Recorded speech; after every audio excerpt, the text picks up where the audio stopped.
امروز اومدم که ناو جنگی جی تی ای ویو بهتون نشون بدم. دقیقا میای اینجا مپ چکین کردم. بله ناو جنگی روی که قشنگ بزن پوش لایک بلند خوش میکنم، ویدیو رو سیف میکنیم و دوستان به اشتراک میکنیم.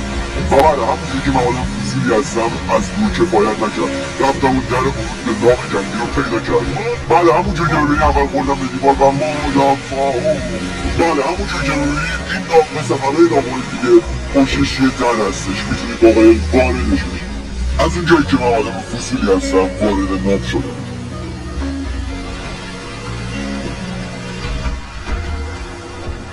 حالا شما داخل ناو هستید و میتونید هر جایی که دلتون خواست برید و کلی جت جنگی اینجاست که میتونید ازشون استفاده کنید. بله منم کلی ترای زدم ولی فکر کنم برای شما خیلی جالب باشه. این ناو جنگی رو نمیشه دکوندن. نامستم شهریه برای خودش. ببینید